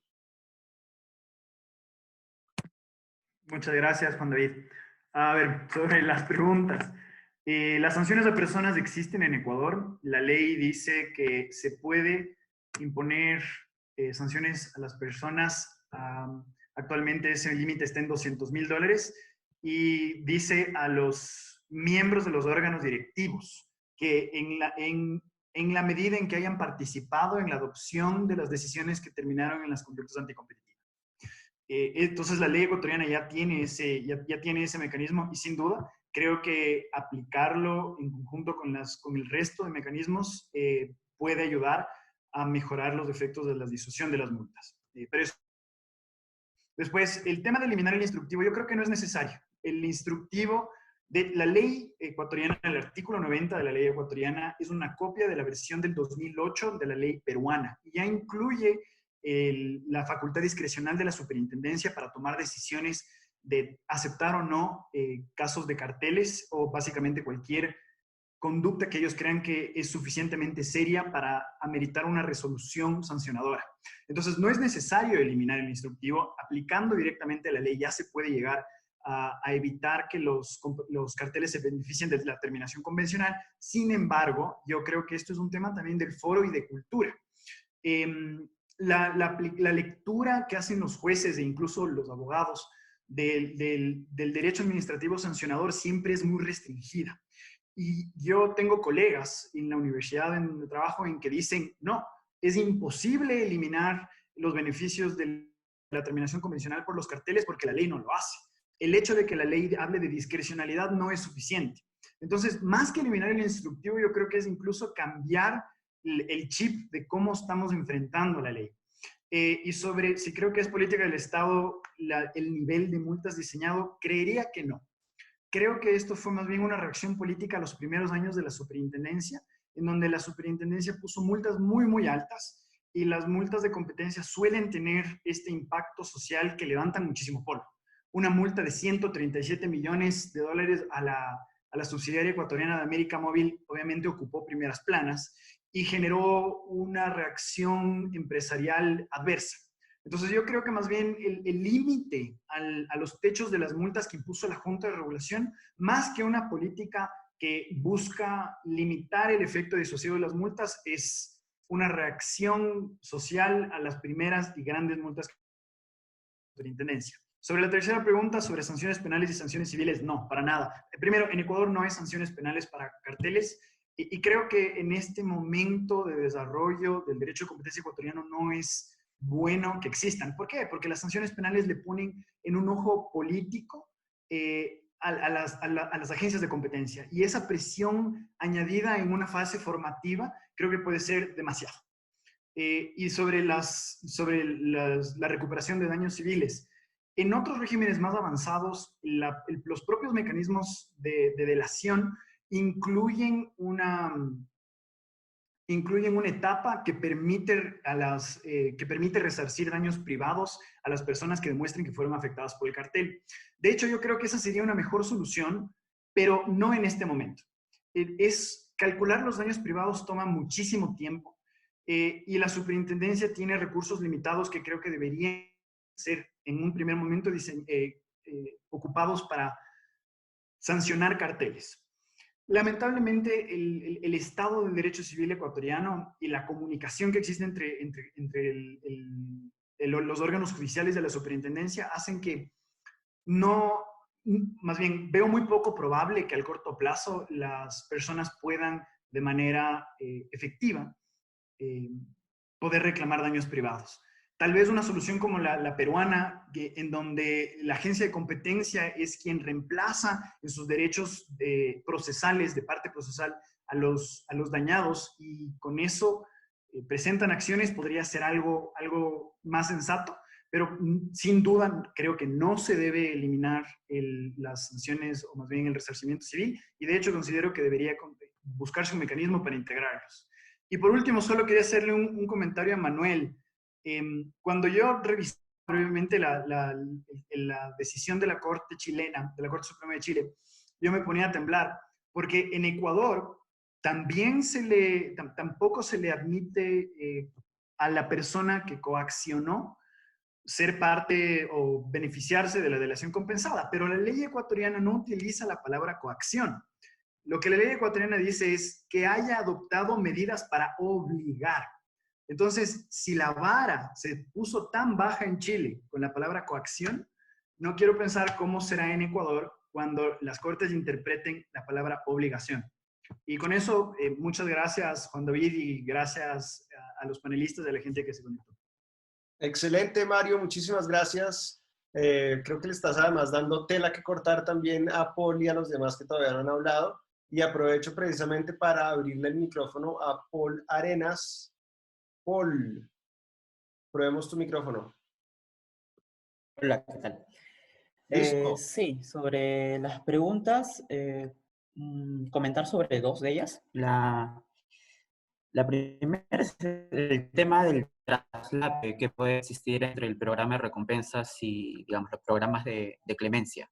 Aquí en Perú, digamos, la principal duda está sobre aquellos funcionarios que, bajo los lineamientos del programa de recompensas, serían aquellos que entren dentro del rol periférico. ¿Cuál es el umbral? Es la primera pregunta, ¿no? Muchas veces algunos cárteles recientes en Perú, el funcionario comercial que tiene de repente trato ya más directo hacia proveedores y distribuidores, puede ser el que motive digamos, el cártel con aval de los funcionarios superiores y demás. Entonces, bajo ciertas lecturas puede ser un rol periférico de alguien que esté ejecutando directrices, pero a su vez también puede entrar en el rol de ser parte del cartel, parte activa al momento de diseñar, ajustar las estrategias de coordinación entre los agentes que están participando y demás. Entonces, ¿por qué este punto es clave en definición del umbral? Porque si está en uno, en el programa de recompensas, tendría un beneficio monetario. Si está en el otro, el beneficio sería evitarse una posible sanción. Y no solo eso, al entrar en el programa de clemencia, está el tema del ticket. En el caso peruano, ya sea empresa, ya sea una persona, el orden de acercarse en efectos de la clemencia tiene efectos en la multa y en lo que se podría reducir. Entonces eso también podría tener incentivos para la propia secretaría de, digamos, qué es más conveniente para la investigación sobre la información que vaya a brindar la persona, ya sea a través de un camino de recompensas o a través de un camino de delación. Creo que ese es el principal, digamos, problema. Creo que es un tema más de definiciones y que se va a ir ajustando conforme en Perú se tengan los primeros casos de programa de recompensas. Y sobre el tema del anonimato en los delatores, tanto para clemencia como para el programa de recompensas, creo que ahí deberíamos un poco fijarnos en si podemos dividir a las personas y funcionarios en dos grandes grupos. Tenemos el grupo que es más cercano al cartel. Como mencioné en la presentación, este grupo es el que tiene más información. Pero a la vez ya nos estamos acercando al grupo de planos gerenciales, como una persona que puede haber estado 15 años en el sector, 20 años en el sector, viendo los mismos temas, economías como la peruana, que es bastante centralizada. Entonces el riesgo de perder el anonimato es mayor. Entonces, más allá de que pueda haber de repente un compromiso claro de la autoridad sobre mantener el anonimato, el riesgo de que todos se enteren y las posibles consecuencias para esta persona, que no le va a ser fácil cambiar de rubro, de trabajo. O sea, son pocas empresas y solamente se ha visto un determinado tema por tanto tiempo. Ya complica. Y aquí estaría afectándose a los funcionarios que tienen más información o información más relevante para afectar la sostenibilidad del cartel. Entonces, sí es un problema y, digamos, la mejor manera de detener ello es que la autoridad sea siempre más prudente, o sea, cada vez más prudente en términos de mantener el anonimato. En el caso de papel higiénicos, aquí en Perú, en una de las primeras notas de prensa de la autoridad Indecopi, medio que se daba a entender ciertas cosas en los órdenes de prelación, pero que ya luego inmediatamente fue cambiado. Pero cosas así ayudan a mantener esto, digamos, el papel del relevante del anonimato, sobre todo para los funcionarios que tienen más información. Eso de mi lado. Excelente, Paul. Luego te voy a volver a dar la palabra para que nos cuentes del Moot Court Competition 2020. Pero entre tanto llega Carolina Polanco, a quien le hicieron muchas preguntas, y me pregunto cómo hará para responderlas, Carolina.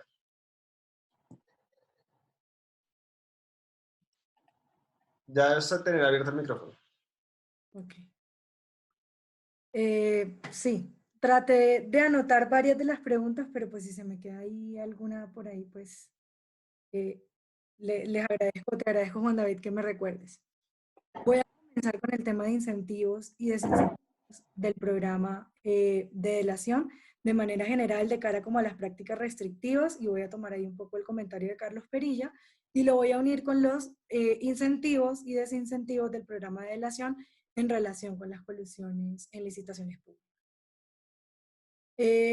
La primera parte es, en efecto, como estaba señalando Carlos Perilla, en este momento es cierto que se puede generar cierta inseguridad de qué va a pasar si yo entro al programa de beneficios por colaboración. No tengo la certeza, si vieron las estadísticas de 6 casos, en 3 se han excluido de beneficios a agentes de mercado, pues no sé si finalmente voy a terminar el caso con la exoneración o no lo voy a hacer.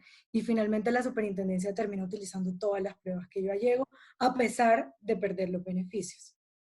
Entonces, ahí me voy a referir un poco a lo que dijo la superintendencia en ese momento. Yo estuve en el momento en que ocurrió las primeras 2 veces de la exclusión. El caso de vigilancia y seguridad privada, simplemente la persona envió una carta, se retractó, chao, no colaboró, nada que hacer. En el segundo caso, digamos, el análisis sí fue un poco más detallado, que fue de hecho el caso de papeles higiénicos, y la superintendencia ahí lo que dijo es, mira, yo tengo un poder sancionador por constitución y por ley, y yo tengo que sopesar eso con el programa de beneficios por colaboración. Porque en todo caso, cuando yo acepto a alguien que viene aquí a tocarme la puerta y me dice, ven, yo hice un acuerdo restrictivo de la competencia, estaba afectando la economía, estaba ocurriendo esto, pero pues vengo a delatar y para desmantelar el cartel, tú me das una exoneración de la multa. Digamos que la superintendencia lo que dijo en esa oportunidad fue, yo tengo que sopesar ese poder sancionatorio con la posibilidad de desmantelar el cartel. Y si voy a hacer eso porque voy a sacrificar una parte o, digamos, voy a sacrificar parte del poder sancionador porque al final te voy a exonerar de la sanción, tiene que ser algo serio. Es decir, que el programa de beneficios por colaboración no puede entenderse como una burla o no puede entenderse muy laxo, porque entonces perdería el sentido, la finalidad real de que le quiso dar el ordenamiento jurídico. En esa primera oportunidad me parece que la superintendencia hizo un análisis muy detallado de lo que ocurrió con esa empresa y terminó encontrando que la no colaboración se dio por muchos factores, no solo por contradicción en las declaraciones, sino que porque se ocultó información, porque no se dijo hasta cuándo era la vigencia del cartel, porque habían unos correos fachada y la empresa sabía que existían esos correos fachada. Por correo fachada me refiero a que los competidores no se enviaban correos por cuentas oficiales de las empresas, sino que se inventaban unos correos electrónicos de Gmail y Hotmail y a través de esos correos eran que se compartían la información relacionada con el cartel. Entre otros. Entonces, digamos que ahí me parece que el análisis trató de observar un comportamiento durante toda la investigación de esa empresa para llegar a la conclusión que no fue suficiente la colaboración. En el segundo caso, creo que precisamente porque no hay criterios establecidos que puedan decirte, mira, colaborar es esto o mantener tu colaboración implica esto, sino que de manera general la norma dice no colabora quien no sigue las instrucciones impartidas, quien no me entrega información útil, entre otras. Entonces creo que queda un poco a criterio del fallador, que en efecto es lo que pasó. En la segunda oportunidad, pues el análisis se basó en 2 declaraciones y en las contradicciones de la prueba documental respecto a esas declaraciones, de manera general. Entonces creo que ahí pues, todavía tenemos un espacio para crecer, son muy poquitos los casos, estamos mitad y mitad, en efecto puede haber inseguridad jurídica. Eso lo voy a pegar con el tema de incentivos y desincentivos en materia de colusiones y licitaciones, en licitaciones públicas. Pues para todos, en Colombia en el 2011 se estableció como un delito los acuerdos que se realicen en el marco de procesos de selección contractual y licitaciones públicas. Antes de 2011 únicamente contábamos con el acuerdo restrictivo desde el ámbito administrativo. ¿Qué pasa? Que esa norma que elevó a delito, digamos, el acuerdo de colusiones en licitaciones públicas estableció que en los casos en que se obtenga la exoneración total en firme de la superintendencia en materia de delación, pues puede tener una reducción de la pena, una reducción de la multa y una inhabilidad hasta por 5 años para contratar con el Estado. ¿Qué pasa? Que en esto de colusiones en licitaciones públicas, sumado al hecho de que en este momento estamos en una posición mitad y mitad de la super, creo que hay más desincentivos que incentivos, en mi opinión muy personal. ¿Por qué? Porque ¿qué incentivo tendría alguien o un cartelista o alguien que hace un acuerdo en el marco de una colusión en licitaciones públicas de tocarle la puerta a la superintendencia y delatar el cartel? Voy y delato ante la super, eso probablemente me va a generar una investigación penal y me pueden imponer incluso una pena privativa de la libertad. Ahora, si lo hago al revés, me ocurre que llego a la fiscalía, pues ¿qué incentivo voy a tener después de, no, pues me están investigando acá penal, venga y le toco la puerta a la superintendencia para que me haga la reducción en la sanción administrativa? Entonces, en este momento creo que los incentivos no los hay. ¿Qué podría hacerse? Pues de pronto incrementar un poco la reducción de la pena, pero tocaría cambiar la regulación, o por ejemplo, que la Fiscalía investigara de manera conjunta con la Superintendencia de Industria y Comercio, y conjunta me refiero a en un mismo momento, porque ¿qué ocurre ahora? La Superintendencia empieza a adelantar una investigación por un cartel empresarial en el marco de un proceso de licitación pública, y luego si la Fiscalía lo va a investigar también, va ante la super y hace una recolección de evidencias, obviamente con una cadena de custodia y unos requisitos particulares para que el juez de garantías lo tenga en cuenta. Pero no se hace de manera conjunta, es decir, a ti nada te garantiza, como uno es penal y el otro es administrativo, no tiene nada que ver con el otro. Tú puedes firmar el convenio de beneficios por colaboración, pero eso no te garantiza ni un principio de oportunidad, ni un convenio con la fiscalía, ni mucho menos. Entonces creo que en estos momentos pueden haber más desincentivos en lo que en materia de colusiones y licitaciones públicas se refiere. Con eso creo que queda contestada esa pregunta. Paso al tema de la regulación de la reserva del expediente de delación y el expediente de la investigación. Que si eso me garantiza que luego no me abran una investigación por perjuicios en materia civil, o que me garantiza que luego me abran una investigación penal, o que luego sea utilizada en un pleito regional, no, no me lo garantiza, y de hecho ha pasado. Las pruebas que se allegaron en Colombia en uno de los carteles más conocidos fueron precisamente las pruebas que se utilizaron luego en el cartel que fue analizado a nivel regional por la CAN. En materia civil tampoco te lo garantiza. Lo único ahí que digamos que se puede decir es que los casos de indemnizaciones de perjuicios por prácticas restrictivas de la competencia, pues aquí en Colombia eso no ha tenido mayor desarrollo, entonces digamos que la probabilidad de que eso ocurra es baja, pero está, es decir, la regulación lo permite y podrían utilizar las pruebas en materia civil y el juez mismo podría pedirlos y sacarlas del expediente.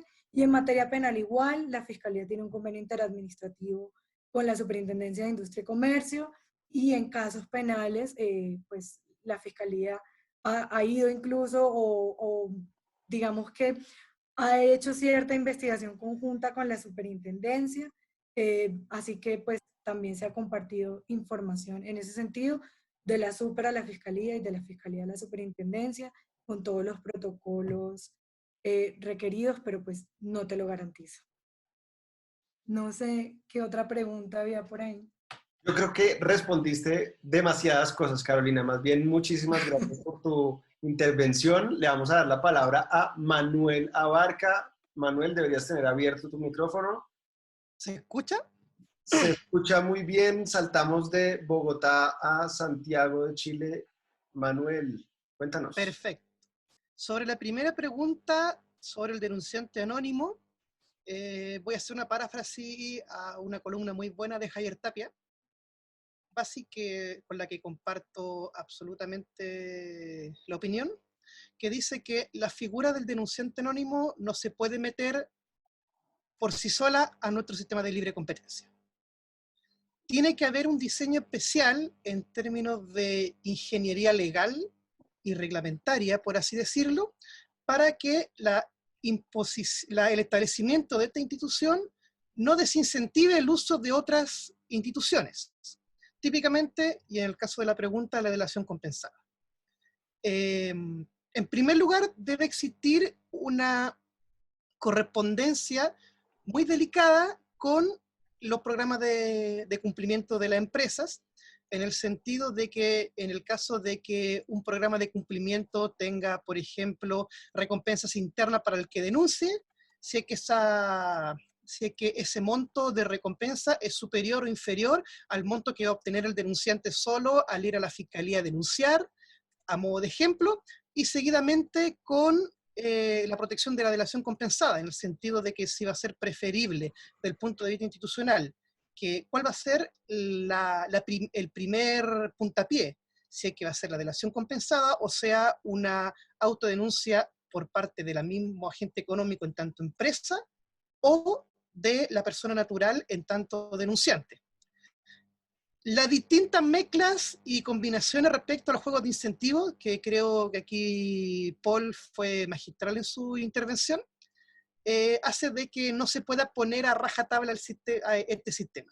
Debe estar muy bien pensado, porque si es que se aplica por sí solo, el efecto puede ser más desincentivador de lo que se pretende que podría ser. Y respecto a la segunda pregunta sobre la coacción, yo aquí voy a hacer una declaración de principio personal. A mí no me gusta incluir categorías ajenas de otra rama del derecho al derecho de la competencia, especialmente en temas de derecho penal. Siento que la aplicación de esas categorías distorsiona el sistema, genera problemas que son aparentes en verdad, y que en la práctica pueden ser utilizados precisamente para desincentivar las distintas categorías e instituciones con las que nosotros trabajamos. El concepto de la coacción, rememorando un poco lo de la exposición, es un concepto de justicia, es un concepto que atañe a la voluntad de los agentes económicos. La mayoría, yo diría, de los sistemas a nivel global de libre competencia funcionan en la base de incentivos, aseguramiento de condiciones competitivas y la proscripción de condiciones que se generen fallas de mercado producto por actuaciones de los mismos agentes. En ese sentido, pareciera que el concepto de coacción siempre ha estado presente en toda la historia del derecho de la competencia, especialmente, como bien dice la pregunta, en los casos de abusos. Pareciera de que siempre cualquier estrategia exclusoria tiene como fin precisamente atacar, entre comillas, la voluntad de la gente que es excluido. La pregunta es, ¿el derecho de la competencia requiere realizar una protección especial a la voluntad, sabiendo de que ya existe una protección a la exclusión ilegítima, por así decirlo? Y ahí yo vuelvo al primer punto inicial. La aplicación de categorías ajenas al derecho de la competencia puede generar distorsiones. Y en ese sentido, yo soy de la opinión de que el concepto de coacción en derecho de la competencia está implícito en especialmente categorías de abuso, en categorías especialmente exclusorias. Por lo tanto, construir un concepto desde afuera pareciera que no ataca el corazón de básicamente las razones por las que se justifican en formas de competencia, que es la generación de incentivos, y si esos incentivos, que pueden ser riesgos anticompetitivos, deriven en efectos anticompetitivos.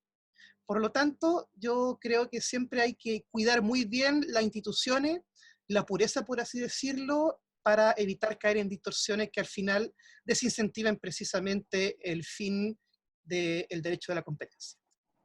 Muchísimas gracias. Bueno, Manuel, creo que estamos pendientes de que saques un libro de la teoría pura del derecho a la competencia. Ya aprendimos que tú eres un hombre que le gusta la pureza del derecho a la competencia y tengo unas palabras de cierre, pero antes de eso quiero darle la oportunidad a Paul Arenas de que nos cuente sobre qué va a pasar en el Moot Court Competition de Bullard en el año 2020. Paul. Gracias, Juan David, por el espacio para el Cherry. Bueno, primero que nada, comentarles que para este año estamos haciendo una versión del Moot de competencia virtual, dado el contexto que tenemos. El Moot de competencia es una simulación en este caso, de un caso de controversia entre dos empresas desarrolladoras de aplicativos musicales. Cualquier parecido con la realidad es coincidencia. Y lo que estamos ahora planteando como mayor incentivo, y creo que es el mayor incentivo de todos los MOOCs que nosotros realizamos, es recordarles el premio. Son $10,000 para el equipo ganador, pero más allá de eso, la experiencia en sí de los estudiantes. Les estoy mandando al chat grupal el link de la competencia, donde están los casos, las pericias, la data económica y demás. Ahí bueno, para que se animen, que participen, en verdad es bastante educativo, es bastante retador. El año pasado el equipo ganador fue de la Diego Portales, en una final internacional para nosotros frente a la Javeriana de Colombia, una final de bastante buen nivel, y nada, para este año esperamos contar con más presencia de América Latina. Gracias, Juan David. Una final de fotofinish, Paul. La Universidad Javeriana quedó de segundas por muy poco, entiendo, por menos de un pelo. Bueno, Paul, muchísimas gracias nuevamente por esa invitación. Quiero hacer un experimento final con ustedes. Aquí están viendo los resultados de una encuesta que hice entre ustedes. Todavía pueden contestarla si les da curiosidad de cuántas veces han asistido a estos seminarios virtuales del capítulo América Latina de Ascola. Como pueden ver, la mayoría de los que contestaron son bastante fieles a los eventos de Ascola, pero realmente también tengo una pregunta adicional para ustedes, si me lo permiten, por supuesto. Un segundo, por favor, porque realmente tengo además una segunda pregunta para ustedes y es, ¿qué temas quisieran ver en el futuro? Para eso, además, les quiero contar algo que les había empezado a decir, pero que no terminé de contar a mitad de mi exposición, y es qué eventos futuros tenemos en Ascola en los próximos meses. Les decía primero que el 28 de mayo tenemos un evento de democracia y derecho a la competencia. Luego, el 9 de junio vamos a tener a varias autoridades de la competencia con nosotros, a las cabezas de varias autoridades de la competencia con nosotros, y ellos van a hacer una exposición sobre las medidas que han adoptado en el contexto del COVID-19. Y por otra parte,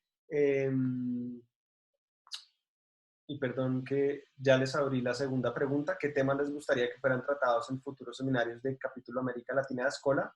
Solo tienen que entrar a menti.com con el mismo código 364014 y responden. Ahora ya vemos que están respondiendo o cómo se ve la respuesta de ustedes.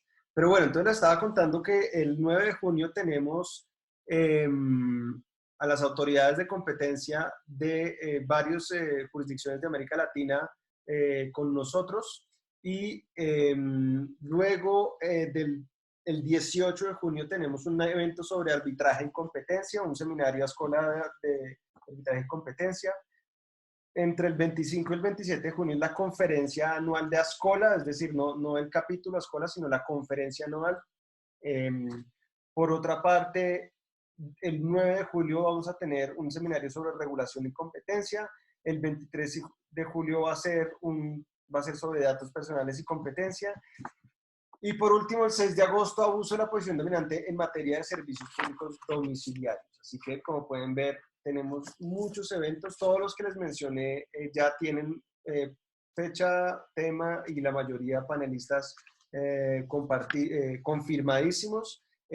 Algunos de ustedes me han escrito al correo y los incentivo a que lo hagan proponiendo temas, proponiéndose ustedes mismos para presentar. Pues si tienen un tema y la trayectoria, por supuesto que bienvenidos, tanto a este esquema de los seminarios como al esquema de los coloquios que les contaba hace un segundo. Tienen un formato diferente al que vimos hoy, porque es solo un presentador, una persona que comenta y una mesa redonda. Y bueno, ya que somos 51 participantes en Zoom y 14 en YouTube Live, les pido por favor que contesten esta encuesta que están viendo ustedes en este momento. Es muy fácil además de contestarla, simplemente entran a la página web menti.com, usan el código 364014 y responden qué temas quisieran ver, qué temas de derecho a la competencia que fueran tratados en el futuro. Ya estamos viendo bastantes temas. Plataformas digitales, de hecho, fue un tema que ya tratamos hace poco. De hecho, los invito a que vean el video del evento en la página web lalibrecompetencia.com. Pueden encontrar todos los eventos previos de Ascola grabados. Cuantificación de daños, sin duda alguna, sería un tema nuevo. Poder de mercado colectivo también está muy interesante. Responsabilidad, supongo que responsabilidad civil o extracontractual por los daños. Contratación, seguramente será contratación pública. Ese tema está en remojo. En ese tema ya hay una persona que se propuso para presentar su paper en un coloquio, y hay otro par que están pidiendo pistas para hacer un seminario de este estilo. Entonces, sí, al que le interesó que me escriba. Bueno, por lo visto, competencia y daños es un tema que tiene bastante interés por lo que están poniendo. Private enforcement, pues lo mismo. Colusión en licitaciones públicas. Bueno, uso de Big Data, interesante. Ese ciertamente no alcanzó a entrar en el panel de plataformas. Puede ser también para uno siguiente. Transporte aéreo, ese sí que es un tema bastante interesante ahora con el COVID y pues la situación penosa en la que están las aerolíneas y en general la industria relacionada con el turismo también. Bueno, no, yo voy a dejar hasta acá porque, digamos, sigan respondiendo con eso. A mí me queda, digamos, grabado este esta nube de palabras que ustedes han formado con esta encuesta. Y más bien, entonces, los invito a que sigan participando en las conferencias de Ascola, ya sea del capítulo América Latina o en la conferencia anual que es del 25 al 27 de junio, o incluso si quieren ver los seminarios virtuales de otros capítulos de Ascola. Si ustedes son parte de la lista de correos del capítulo América Latina, entonces saben que yo periódicamente les voy contando sobre eventos que organiza el capítulo del Reino Unido, el capítulo de Brasil, y pues ciertamente que también ustedes son bienvenidos a ir allá. Son sumamente interesantes y ellos también están cargando sus videos anteriores, de manera que los invito a quienes en este momento me están escuchando y todavía no son parte de la lista de correos, pues que se inscriban. Si se meten a la página lalibrecompetencia.com, pues van a encontrar dónde está el enlace para suscribirse a esa lista de correo, y siendo 44 valientes y otros tantos en YouTube Live, nos despedimos, no sin antes darles muchas gracias a todos los expositores, a Carlos Uribe, a Nica, a Manuel, a Carolina, a Paul y a Mario Navarrete, que nos presentaron desde diferentes países de América Latina y para todo el mundo, porque esto quedará grabado para la posteridad. Muchas gracias. No es más por hoy. Chao. Nos vemos muy pronto, espero. Gracias.